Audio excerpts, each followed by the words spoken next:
Hello, hello, and welcome to 2026. And welcome to Asian Like Me. Welcome to Asian Like Me, presented by me, Dr. Sohee Jun, the podcast for the modern Asian woman redefining what it means to thrive. I've spent years navigating the complexities of culture, family expectations, and career ambitions. Here, we have real, unfiltered conversations with incredible women who are breaking barriers, charting their own paths, and owning their power. Together, we'll dive into the wins, the lessons, and the challenges we all face. And yeah, we'll laugh. We'll share stories and drop some actionable tips to help you crush it in your own way. This is your space to feel seen, heard, and inspired. Ready to rewrite the rules? Let's drop in. I'm your host, Dr. Sohee Jun, and whether this is your first time that you're here tuning in or you're a returning listener, I am so incredibly grateful, truly, that you chose to spend this moment with me. As I say quite often, energy and where you put your attention and energy and time is everything. So thank you. Today's drop and episode is a little bit different. It's a little more vulnerable, and there's no guests, there's no interviews. It's just you and me. And I'm getting real about the year that I lived in 2025. And more importantly, who I'm becoming. I'm committed to sharing more of me this year through these solo episodes. So settle in, and maybe you've got a cup of tea. That's my favorite beverage, by the way. Or you have a cup of coffee. Maybe you're out walking. Maybe you're driving. Wherever you are, I invite you, let's take a deep breath together, a collective exhale. Let's do that, right?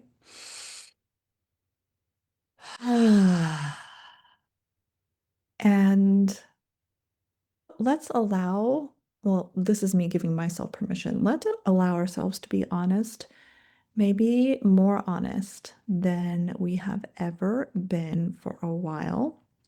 So let me start with this. A year ago, I would have told you that I had it all running, all going, all together. I was juggling really high impact coaching work. I had a roster full of clients. I was not only coaching, but doing speaking, traveling for that, promoting my second book. I was everywhere all at once, growing my business, writing, of course, also mothering my three beautiful children who I've mentioned lightly in previous episodes. Now I have an amazing 16-year-old who's finding his way, a badass female 14-year-old, a young girl who continues to amaze me every day, and my charming, curious, insatiably funny 11-year-old. And behind every accomplishment, every check mark, everything I ticked off was a story of me saying yes to just one more thing, one more ask, and one more way, I would say, of stretching myself. Does that sound familiar? So the truth is, 2025, probably around February of 2025, it brought me to my knees with burnout. And I know that I wasn't alone. Nearly every high achieving woman that I coached, whether they were an executive at the highest levels or first time leading or entrepreneurs or creatives or doing some other thing that they were doing, they were also running on empty. I mean, that was the big theme. And the real truth was that in nearly every conversation, there was this kind of underneath theme of being deeply, deeply depleted. They were pouring from cups that was not just drained. I'm a visual thinker, so think about this. It was just cracked. So everything was seeping out. That's very true of me too. So, week after week, I would sit in these virtual rooms and even in person and across coffee tables with women who felt like they were drowning in the shoulds. And if you've read my first book, Mommy Tracked, I talk about living out of shoulds and obligations and how I'm super allergic to that. And we talked about, things like how saying yes felt safer than honoring our own boundaries and how people pleasing kept coming up and kept them liked, but ultimately it left them unseen, and how climbing every rung on the ladder still somehow didn't feel like enough. And some of them even confessed to working really late into the night, not necessarily because they wanted to, but because they were afraid of disappointing others. Anyone raising their hand here at this point? And other women admitted to holding their tongue in meetings and trying to prove their competence by staying silent, or really trying to figure out how do they advocate without shaking or being too bold.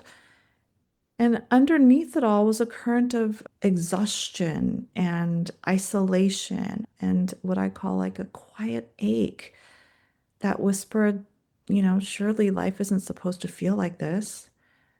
And I want to say to you, if you're nodding along and if you've ever felt unseen or depleted or like your ambitions at war with your well-being, you are not alone. This is the silent epidemic so many of us are living with. And I think there's so few conversations and naming of it out loud. It's capital D depletion and a turning away from ourselves. So, if you're new to my world, let me share a bit about who I am. And I'm not talking just the bullet points, but the lived experience of being a modern Asian female, a mother, a daughter of immigrants who came to the US in their early 30s. And I have a PhD in organizational psychology. I've been a leadership coach for 25 amazing years, in which half of that was in different companies across many different industries, entertainment, financial services, rocket scientists, engineering, you name it. And I'm a woman who's been exactly where you might be right now. I often say I coach from lived experience, and there's a reason why. I've been through a lot. And when I go back to the early years of my journey, I believed achievement was the only way. It was my armor. I was chasing excellence like it was the air I breathed. Because I think somewhere along the way it was ingrained in me. It was my cultural upbringing. It was what wasn't said, but what was rewarded in my home. And none of this is a judgment. It's just a statement of my growing up. And I think it was my ticket to belonging. It was how I was seen. It was how I was loved and shown that that's what I was good at achieving. So the degrees, the titles, the constant striving became my jam. Like it was something I became really good at. And my identity was really wrapped up in being the overachiever. I thought that if I just kept doing it, performing, achieving, that I would be successful, that I would find happiness, and that I would be fulfilled. And the truth of the matter is that when you're on this track and when you're doing this, there are these nudges of like, wait, this doesn't actually make me feel a lasting joy or contentment. It's always so very fleeting, isn't it? Like you achieve one thing and it never lasts. Didn't for me anyway. And that's the drug. That's the drug that keeps you going to achieve the next thing when we're not aware. So performing all the time left me very little space to be with myself, to rest, to be creative, because I am a creative soul and I have been since I was put on this planet. And left me little time for true connection and for real authenticity. And it's interesting as I reflect on 2025 that this way of being takes different iterations. In my early career, it was straight up just achieving and aiming and having my sights on the corner office, the title upgrades, the bigger office, the bigger pay. And when that no longer becomes fulfilling, you start to get the nudges of then what is. And even if that is no longer the track that you're on, that kind of grind and achieving, hustling, it can still play out in different ways. And for me, it was around entrepreneurship. And even though I was deeply joyous and honored to do what I do as a coach and a speaker and an author and now a podcaster, burnout still is there if we're not mindful of it. And I think that's the key takeaway. It takes different shapes and forms throughout our lives. And so, the years leading up to 2025, burnout, literally capital B, it reached a breaking point. It did. It was a buildup of too many commitments.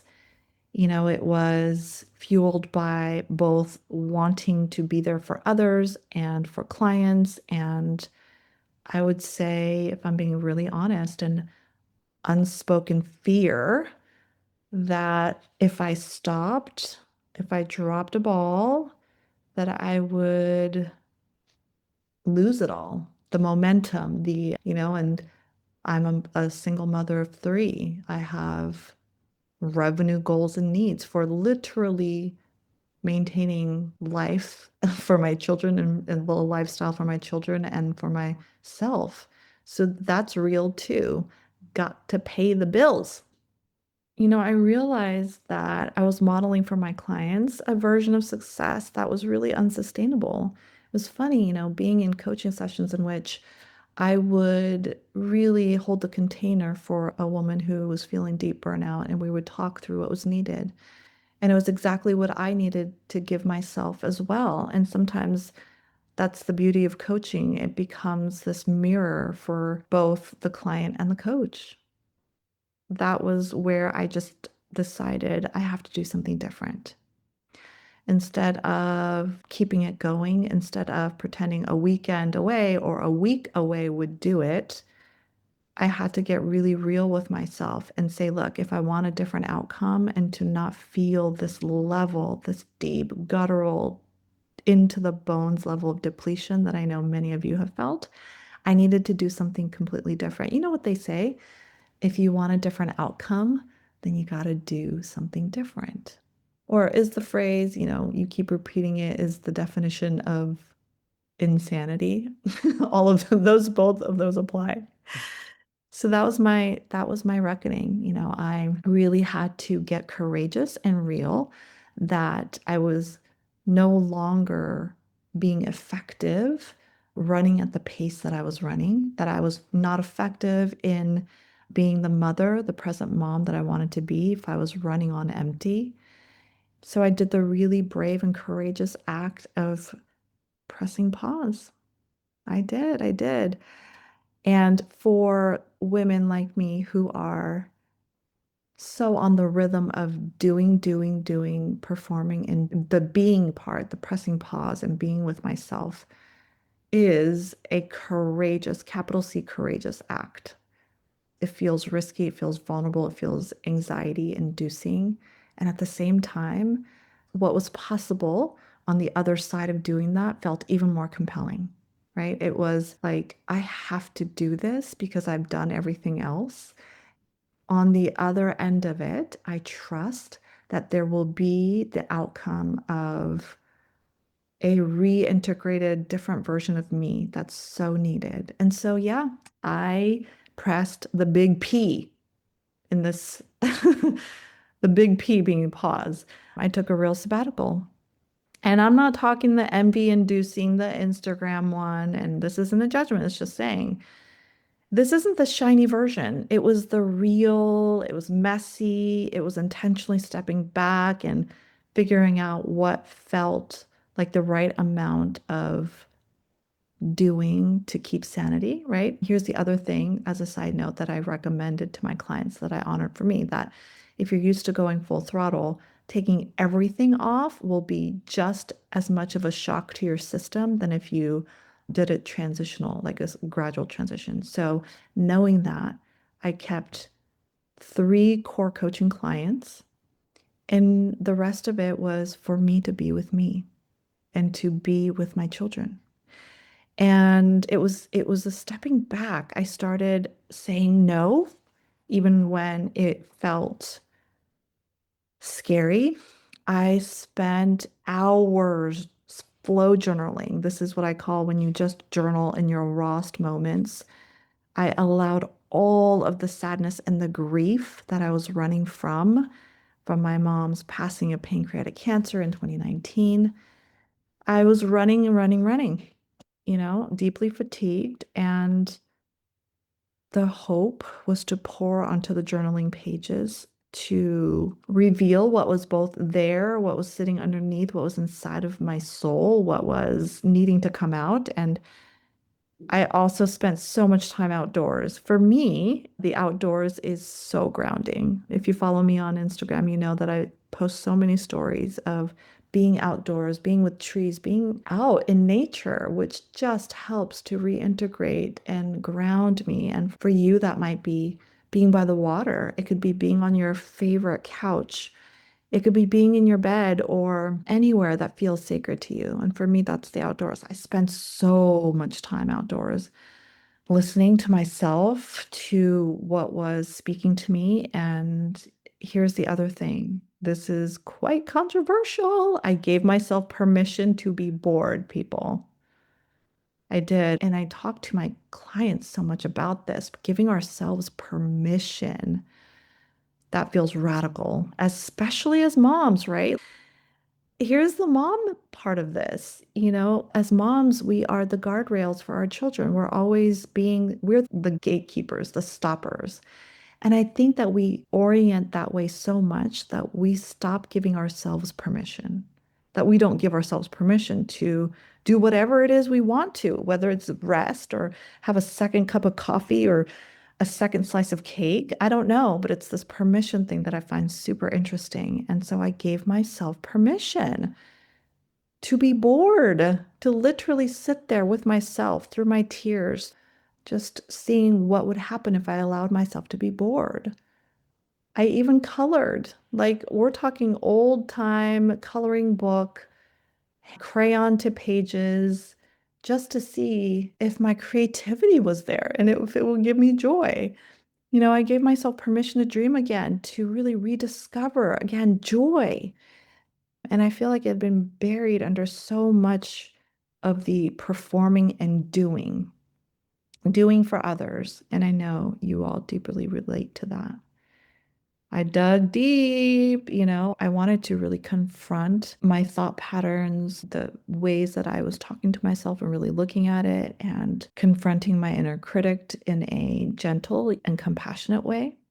I know that word confront sounds a little bit more in your face, but it was really about looking at the patterns that no longer served me, this overfunctioning, the compulsion to do it all and do it all right then.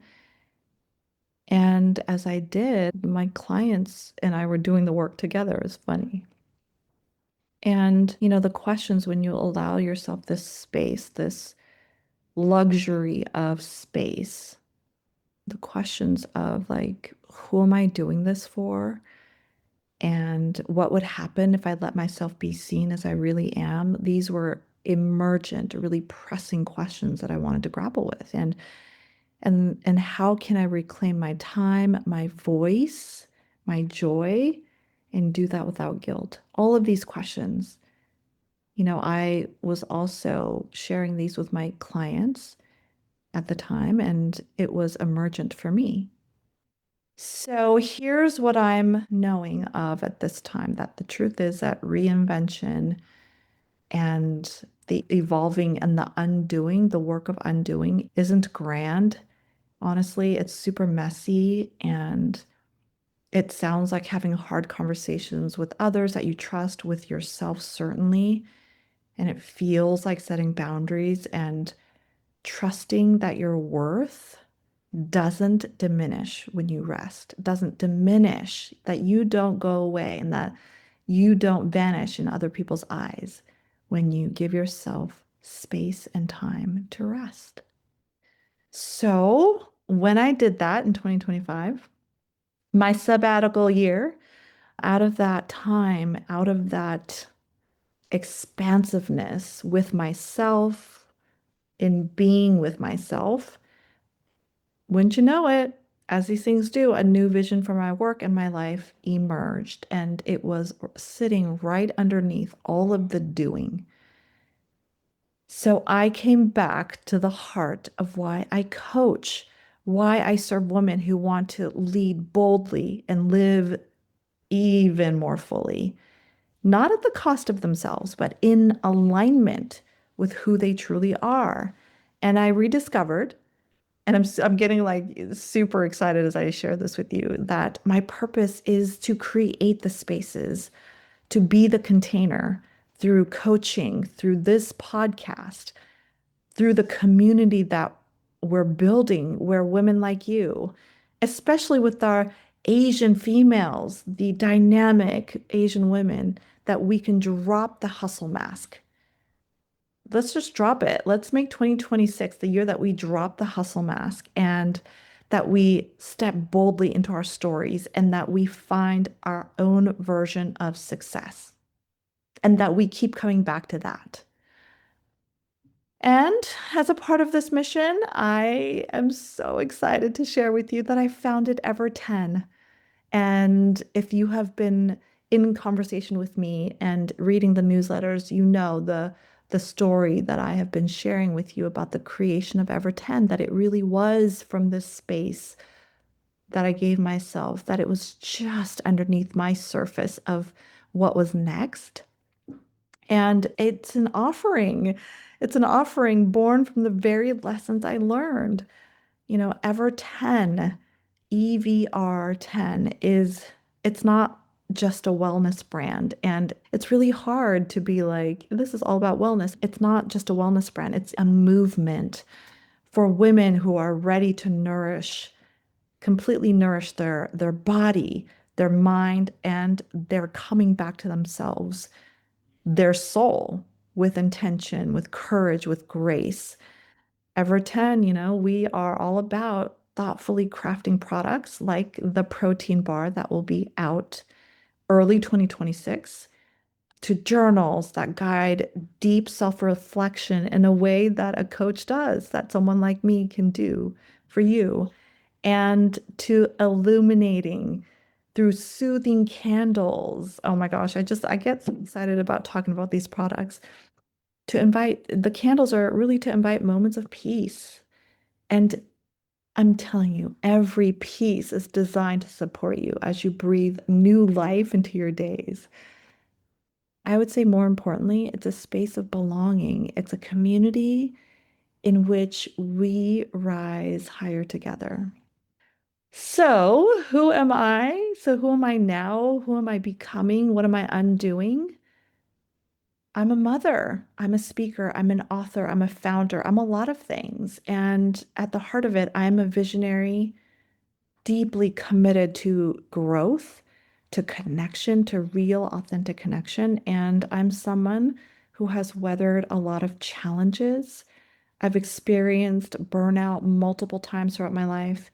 And guess what? I emerged stronger each time with the renewed sense of purpose and authenticity. And my path, as I share this with you, my path has been one of learning, of trying, of pivoting, of unlearning, and at the core of it, lifting and inspiring others as I rise.